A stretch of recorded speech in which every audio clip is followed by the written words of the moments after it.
Bismillahirrahmanirrahim. Assalamualaikum warahmatullahi wabarakatuh. Alhamdulillahi rabbil alamin. Wassalatu wassalamu ala rasulillah wa ala alihi wa sahbihi wa mawala. Amma ba'du.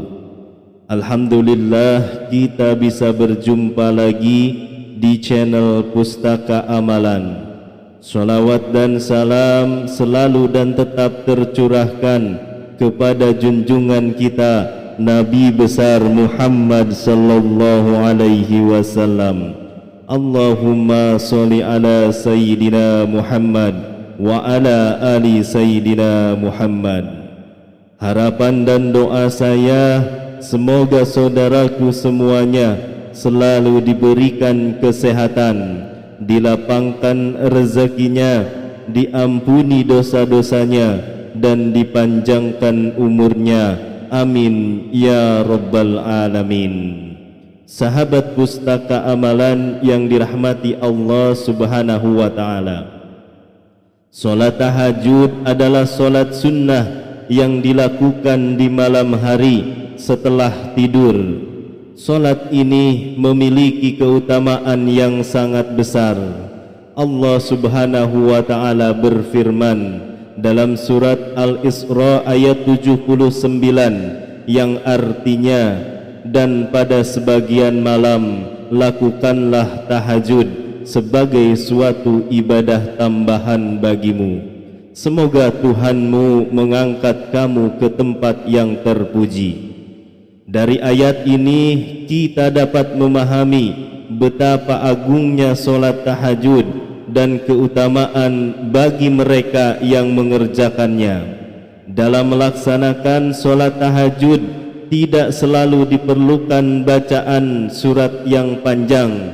Terkadang membaca surat-surat pendek dengan penuh kekhusyuan bisa lebih disukai Allah.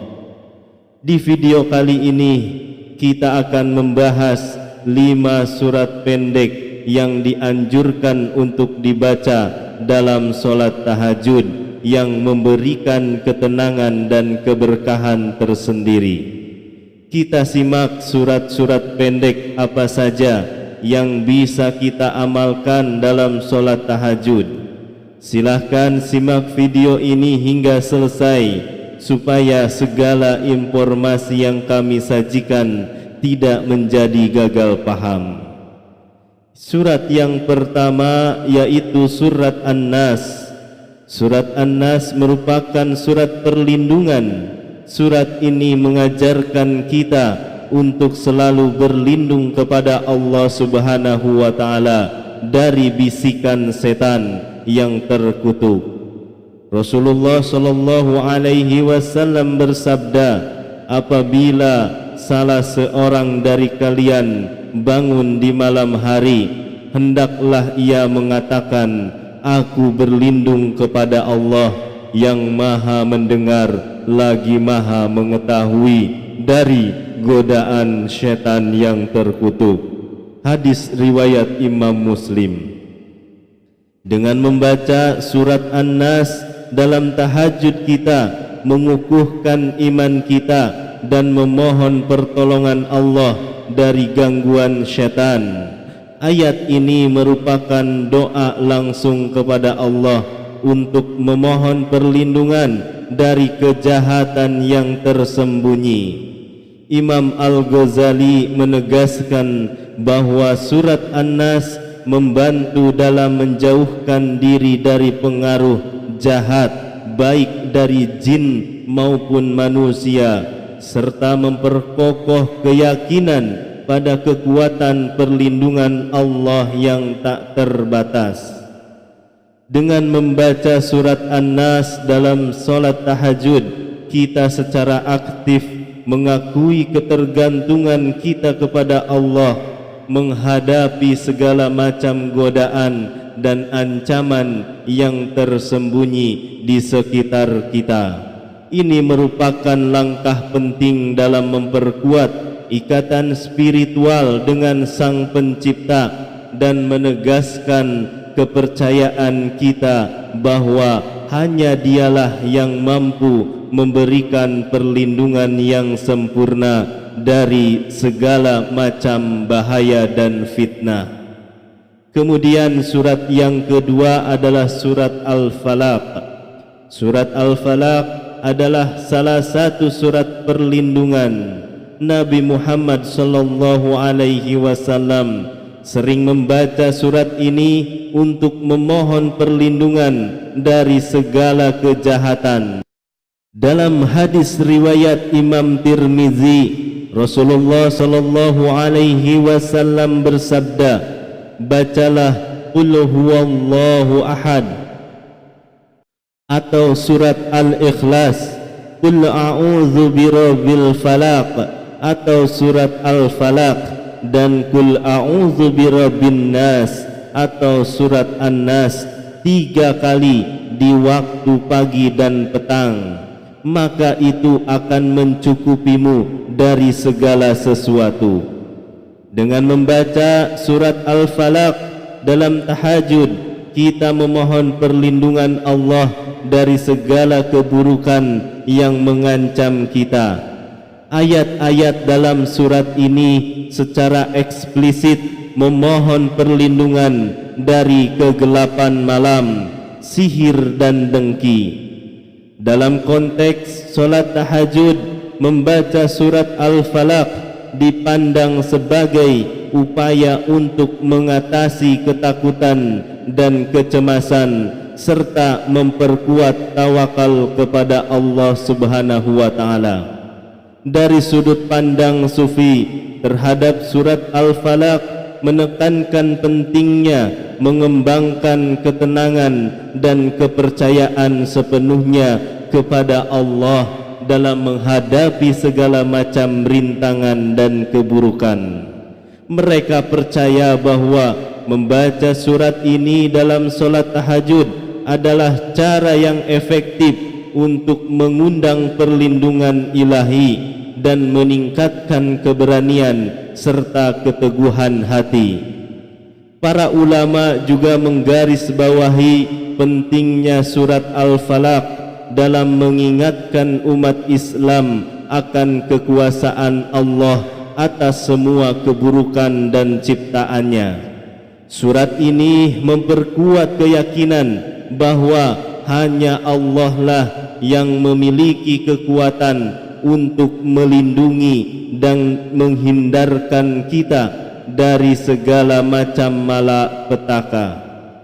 Dengan membaca surat Al-Falaq dalam solat tahajud, umat Islam diingatkan untuk selalu bergantung dan meminta perlindungan hanya kepadanya, serta menjauhi segala bentuk keburukan dan godaan yang dapat mengganggu keimanan dan ketakwaan kita.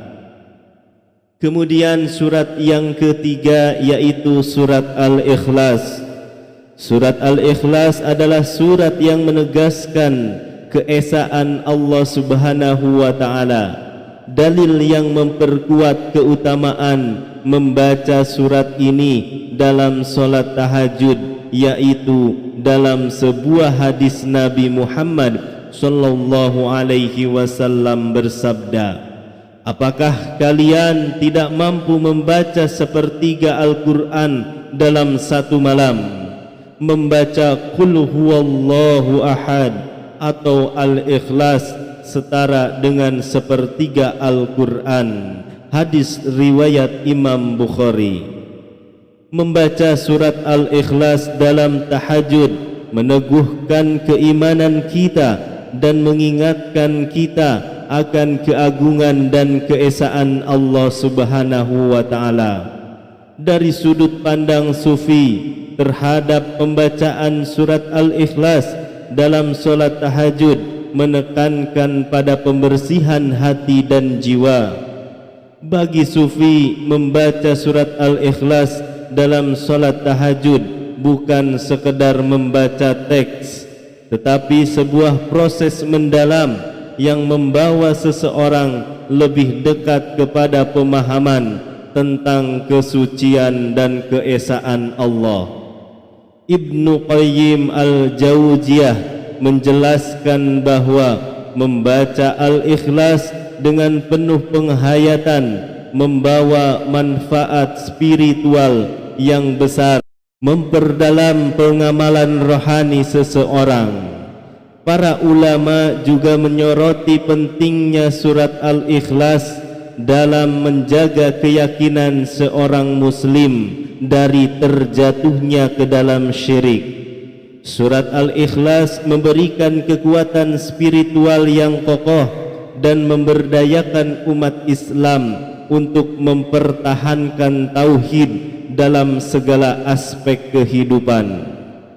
Surat yang keempat yaitu surat Al-Humazah, menghindari yang buruk. Surat ini menggambarkan celakalah orang yang mengumpulkan harta dan menghitung-hitungnya, dan sesungguhnya harta itu tidaklah kekal. Surat Al-Humazah merupakan surat yang mengingatkan umat Islam tentang akibat buruk dari perilaku menggunjing dan meremehkan orang lain. Ayat-ayatnya dengan tegas mengecam perilaku tersebut dan menggambarkan hukuman bagi pelakunya. Dalam konteks solat tahajud, pembacaan Al-Humazah dianggap sebagai kesempatan atau introspeksi dan perbaikan akhlak. Sedangkan dari sudut pandang sufi menyoroti pentingnya membaca surat Al-Humazah dalam solat tahajud sebagai bagian dari proses spiritual untuk memperbaiki diri dan menghindari perilaku yang dikecam dalam surat ini. Mereka percaya bahwa solat tahajud memberikan kesempatan yang baik untuk merefleksikan perilaku dan sikap kita terhadap sesama, serta untuk bertaubat dan berusaha memperbaiki diri. Para ulama seperti Syekh Ibnu Rajab Al-Hambali menekankan bahwa surat Al-Humazah menyoroti pentingnya kesadaran akan kehidupan akhirat dan perlunya menghindari sikap sombong serta meremehkan orang lain. Kemudian surat yang kelima yaitu surat Al-Ma'un, mengabdi kepada sesama sebagai bagian dari keimanan. Surat Al-Ma'un mengkritik keras sikap orang-orang yang mengabaikan kebutuhan orang miskin dan yatim. Hadis Nabi Muhammad sallallahu alaihi wasallam menegaskan pentingnya menolong orang yang membutuhkan sebagai bagian dari iman.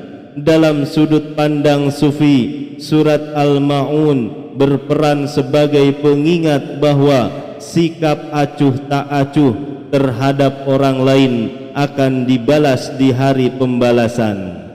Oleh karena itu, pembacaan surat Al-Ma'un dalam solat tahajud dianggap penting sebagai cara untuk merefleksikan tindakan dan sikap sehari-hari.